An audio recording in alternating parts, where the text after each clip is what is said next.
Mwaramutse neza, Yesu ashimwe. Hereza Imana icyubahiro ahantu uri, ramburira Imana icyubahiro ahantu uri, shima Yesu ahantu uri, vugiriza Imana impundu muri iki gitondo ahantu uri rwose. Wihangane nubwo bikiri mu gitondo cya kare kare, uvugiriza Imana impundu za zindi zo mu mwuka, ukomere Imana amashyi yandi yo mu mwuka. Haleluya, haleluya, haleluya, haleluya.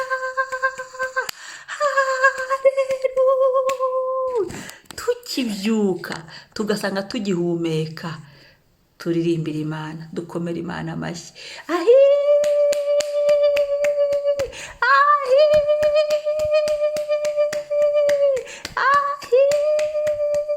Bikemera duhimbaza umwami wacu Yesu Kristo.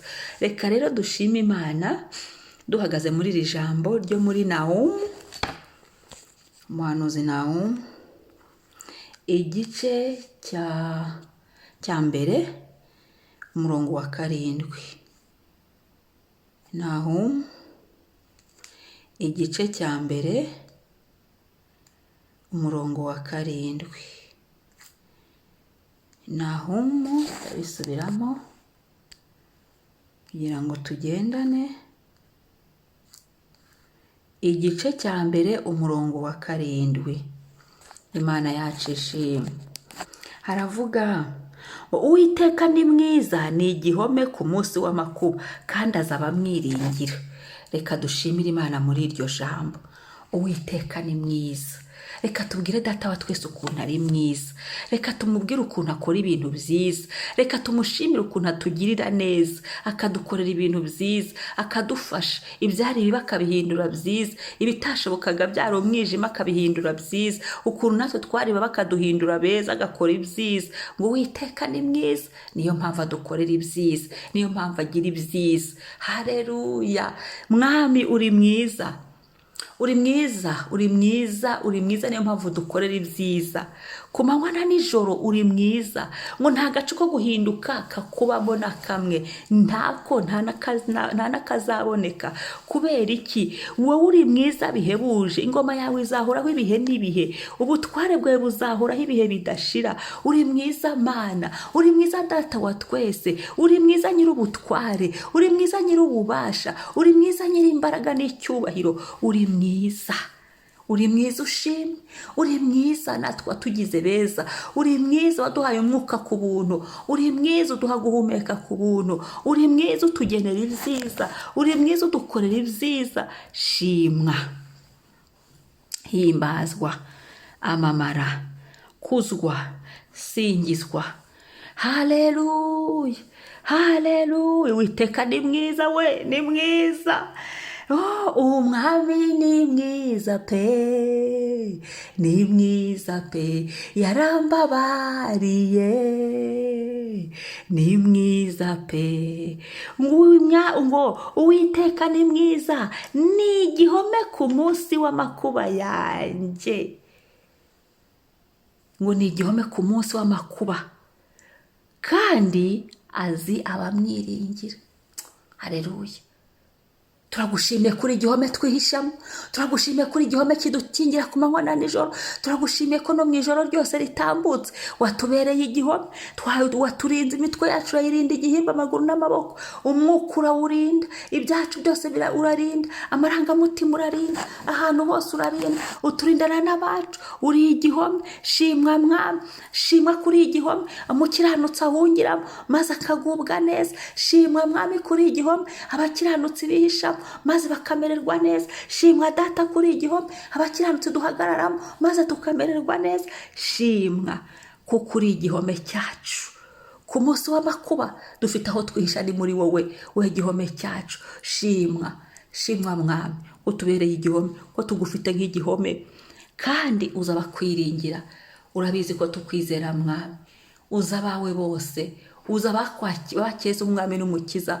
Uwiteka uzi babandi bagutakira ku manywa na nijoro, uzi twebwe tuzinduka imbere yawe mu gitondo. Uratuzi Mwami, uza bakwiringira, uza bakwizeye, uza bagushaka, uza basoma ijambo ryawe. uratuzi mwami, kandi ntutumenya gutyo gusa ngo utumenye ahubwo uzi n'amazina yacu. uratuzi ngo Uwiteka azabamwiringira.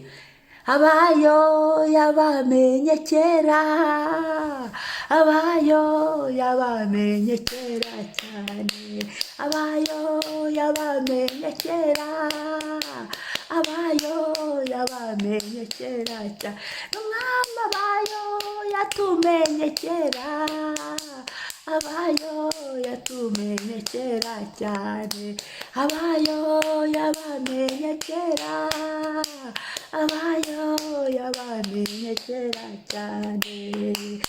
Haleluya, himbaza Imana, haleluya.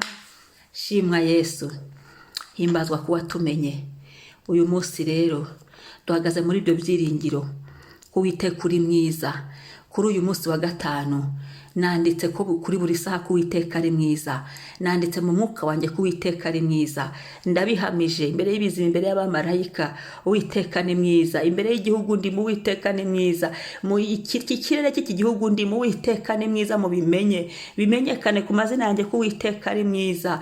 Iburi saha n'umunota n'isegonda by'uyu munsi natuyeho ko Uwiteka ari mwiza, kandi ko ari igihome ku munsi w'amakuba yanjye, mu minsi yose nshigaje kubaho ku isi. Uwiteka ni mwiza kandi ni igihome ku munsi w'amakuba, kandi azaba amwiringira. Nanditse ko Uwiteka aranzi, Uwiteka azi ko tumwiringira, Uwiteka azi ko tumukunda, Uwiteka azi ko tumushakana umwete. Uwiteka arabizi, ntawabaza, arabizi inzara n'inyota dufite, arabizi. Haleluya, haleluya, haleluya. Ashimwe. Niryo jambo dushimiye mu Imana muri iki gitondo. Imana ishimwe. Reka twongere dusome irindi jambo, Luka 12:10. Luka 12:10. Luka 12:10. Reka naho tuhasome. Haravuga ngo kandi umuntu wese usebye umwana w'umuntu azababarirwa, ariko utuka Mwuka Wera ntazababarirwa. Iki kintu kirakomeye, mbisubiremo. Luka 12:10 ngo kandi umuntu wese usebye umwana w'umuntu azababarirwa, ariko utuka Umwuka Wera ntazababarirwa. Imana idutabare. Utuka Umwuka Wera ntazababarirwa. Ndabibutsa ko turi mu gihe cyo kwibuka Pentekote, ko twayihawe, kumufasha twamuhawe, ko ari muri twe, ko agendana natwe, abana natwe iyo tumwemereye. Uyu munsi rero tumenye ngo ibyaha birababarirwa. Ibyaha umuntu yakora rwose amaraso ya Yesu ariho. Ukaba wizeye Yesu, ukaba wizeye amaraso ya Yesu, urababarirwa. Ikintu cyose umuntu yakora cy'icyaha cyaba kimuriho, cyaba kimugendaho, iyo umuntu yemeye Yesu nk'umwami n'umukiza akemera kwihana, akabyikuraho, yewe wabona gikoze ubungubu, hari igihe umuntu acikwa, ukihana, kwemera guca bugufi ukihana, urabibabarirwa. Ariko umuntu utuka Umwuka Wera w'Imana, wowe ntazababarirwa. Iki ni ikintu abantu benshi basuzugura, abantu batitaho. Umuntu utuka Umwuka Wera w'Imana ntazababarirwa. Waba waratutse Umwuka Wera w'Imana? Waba wararwanyije abari mu Mwuka w'Imana, utanabajije Imana niba ari ibakoresha, ugapfa kubyivangamo? Ko hari igihe umuntu aba yatumwe n'Imana ari gukora ibyo bintu, ariko muri iyi minsi kubera ko abantu buzuyemo n'imyuka yo kubona ko Satani ngo ibintu byose ngo ni ibya Satani, ngo ni ibya Satani. Kwa nini? Imana se intambaraga yo ifite? Imana se ntigikora? Yarapfuye se ntikiriho? Iriho kandi irakora imirimo n'ibitangaza. Ndi umugabo wo kubihamya.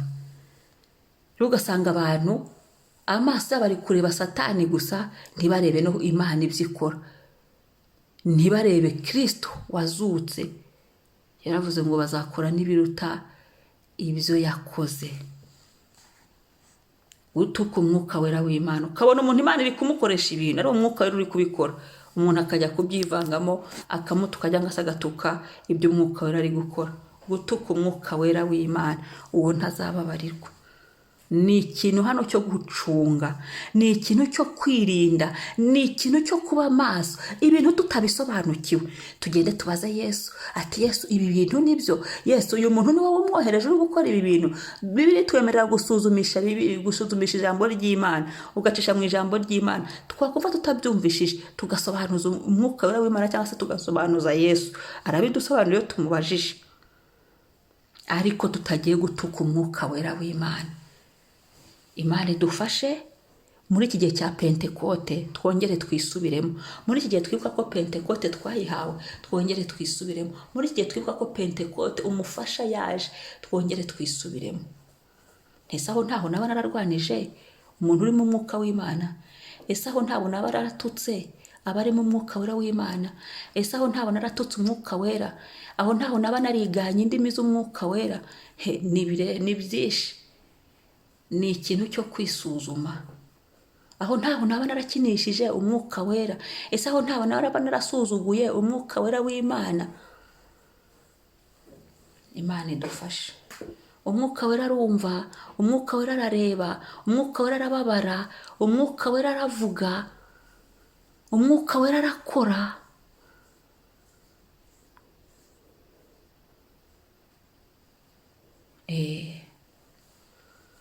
Hari igihe utekereza ibintu n'ibindi ukavuga ngo Mana ibi byo birarenze, cyangwa amaso yacu akabona agakinguka kugira ngo iki cyaha tutazakigwamo, iki cyaha hatazagira uwo gitsinda kuri wa munsi igihe Yesu azaza. Kandi umuntu wese by'umwana w'umuntu azababarirwa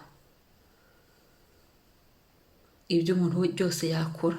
Hano umwana w'umuntu wavugwaga ni Yesu Kristo. Ni Yesu Kristo wavugwaga. Kandi umuntu wese usebye umwana w'umuntu azababarirwa. Ko hejuru yaho bari bamaze n'ubundi Yesu yari amaze kuvuga, unyihakana birakomeza, agenda abivuga, agenda abisobanura.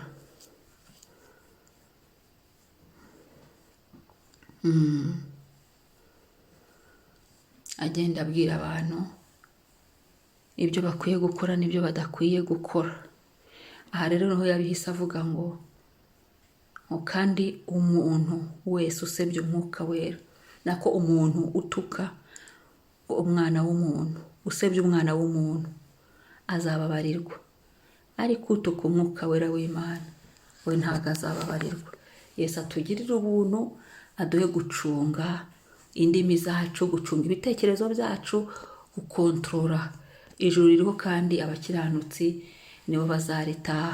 Umuntu atazatsindwa atsinzwe n'akantu gatoya gusa, kandi yari yarakoreye ijuru, yari yarashatse ijuru, yari yarirukanse kugira ngo abone uko yazabona Yesu. Imana idutabare. Ibyo tutazi tujye dusobanuza umwuka wera w'Imana, ibyo tutazi tujye tubaza umwuka wera w'Imana, kugira ngo tutazagira ibyo tugwamo bikadutera gucumura bene aka kageni. Imana idutabare kandi umwuka wera abidufashemo. Uyu munsi twisengere, twongere twisuzume, tunyuze mu kayunguruzo, turebe ko tubanye neza n'umwuka wera, turebe ko turi kugendana neza n'umwuka wera, turebe ko umwuka wera tubigendanyemo neza, turebe ko umwuka wera tubyumva kimwe, turi kubikora uko ashaka, turi guhagarara uko ashaka, dufite umwifato uko ashaka, mu izina rya Yesu. Urakoze Mwami, mwuka wera w'Imana we twahawe, mwuka wera w'Imana we mufasha, mwuka wera w'Imana we nshuti nziza, mwuka wera w'Imana wowe udufata amaboko, wowe uturinda utubereye ingabo idukingira, mwuka wera w'Imana wowe udushoboza, mwuka wera w'Imana wowe uvugana natwe. Haleluya. Mwuka wera w'Imana turi hano, wongeye kuduhugura ngo umuntu yakora icyo ashaka, agatukana mugenzi agakora ibyo ashaka, agatukana akagira gute, ariko gutuka umwuka wera wowe ntazababarirwa.